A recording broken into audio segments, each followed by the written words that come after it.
Hey guys, with the current situation ongoing that is creating the risk of these infections and these diseases getting worse, I wanted to discuss a point which really makes my blood boil.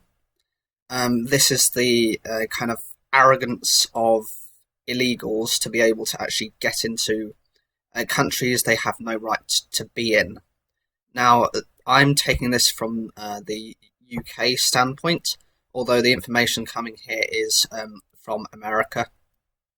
The reason I'm saying this is recently we've seen a spike in people coming from these countries, Eritrea, and places in Africa, places in Asia that have no right to be here. Many of them have actually made it to countries such as France, which I also think aren't doing enough. I can understand their border force is probably overwhelmed and they're in a similar situation in that they're one of the countries that I believe has passed that 20,000 death mark. As us, it's the UK, the US, Italy, Spain and France. I believe those are the five. Now, my biggest issue is that with the coronavirus existing, you have other diseases that are in the background that are still not being kept in check. So, for example, something I've had in the past, it's known as dengue fever, and I can tell you it's a horrific disease. It's horrible to get. It's a disease which can be found in South America, Asia and Africa, and like any of these viruses is highly transmissible. It can be incredibly contagious and is one of those high risk category diseases. You also have the situation in the Dominican Republic of the Congo at the moment, which is suffering a lot from Ebola. Therefore, whilst the coronavirus is kind of in the forefront of the situation, these diseases are kind of hiding, waiting for their opportunity to infect. And from these people that are coming from these countries, not only are they not being properly checked by the EU, from Turkey, from any land that they're coming from, they risk putting the rest of us in death's path because of their selfishness about their economic situation. I will repeat this once and once only. They have no right to be here. They have no right to exist here. And I would claim that they need to have a shoot to kill policy, which they have in the UK. It's called Operation Kratos, which is a policy which is designed for terrorists, but I would argue that what these people are bringing into these countries is a form of biological terrorism, which needs to be stopped immediately. So, let's have a look. According to the Immigration and Nationality Act, it mandates that all immigrants and refugees undergoing a medical screening examination to determine whether they have an inadmissible health condition.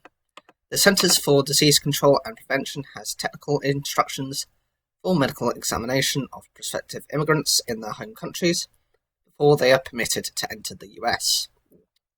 And they are screened for infectious diseases such as TB or tuberculosis, malaria, hepatitis, polio, measles, mumps and HIV. They are tested for syphilis, gonorrhea and other sexually transmitted diseases. Again, this is a very common situation within Africa and Asia. You just need to look at the statistics. In some of these countries, for example, Somalia, they have an average population per family of 5.2 children, which in an overwhelmed population as is, does not make sense, and I believe these places need to start having a China-based policy, which is 1 to 2 children. The CDC also has medical screening guidelines for the refugees, and these screenings are usually performed within between 30 to 90 days after refugees have arrived in the US. But what about the situation of those who have entered illegally? The CDC specifically cites the possibility of cross-border movement of HIV, measles, pertussis, rubella, rabies, hepatitis A, influenza, which is the flu, TB, shigellosis, and syphilis. Chris Cabrera, a Border Patrol agent in South Texas, warned what's coming over into the US could harm everyone. We are starting to see scabies, chickenpox, methicillin-resistant Staphylococcus aureus infections. Now, Staphylococcus is actually found on all people, in all humans, so that is just a case of there are too many people, and being in close proximity to each other means anything that they have tends to spread, and the various types of viruses. Some of the youngsters illegally entering the country are known to be carrying lice and suffering from various illnesses. Because there have been no medical examinations of undocumented immigrants, they have no idea how many are carrying infectious diseases that might endanger American children when these immigrants enter schools across their nation. According to the CDC, in most industrialized countries, the number of cases of TB and the number of deaths caused by TB have been declining during the 100 years prior to the mid-1980s. Since the 80s, immigrants have reversed this downward trend in countries that have had substantial levels of immigration from areas where the disease is prevalent. In 2002, the CDC said today the proportion of immigrants among persons reported as having TB exceed 50% in several European countries. These include Denmark, Israel, the Netherlands, Norway, Sweden, and Switzerland. A similar proportion has been predicted for the US. Now, the number of active TB cases among American-born citizens declined from 17,725 in 1986 to 3,201 in 2015. That was an 80% drop. Data reported to the National Tuberculosis Surveillance System showed that the TB incidence among foreign-born people in the US, 15.1 cases per 100,000, is approximately 13 times the incidence among US-born people, 1.2 cases per 100,000. These statistics refer to immigrants who are legally in the US, but there is no way of them identifying who is from the illegal backgrounds. Obviously, they tend to hide themselves within cities, and if they manage to get into groups where they know people or can communicate with people, it becomes easier for them to hide. This public health issue is ignored by all these American championing sanctuary cities. The public health issue is also ignored by Americans, scrambling for open borders, and lots of libertarians, which, again, I disagree with. In this case as well, it mentions in the late 19th century and the early 20th, when masses of European immigrants were trying to enter the country, those with dangerous disease were turned back from Ellis Island. It specifies that Americans hadn't progressed to the point of thinking that anyone in the world has a legal right to live in America. Neither did they think that it was cruel or racist to take measures to prevent our fellow Americans from catching diseases from foreigners. Now, you might be wondering why I'm going into this. I am incredibly annoyed with the UK government for what they're doing.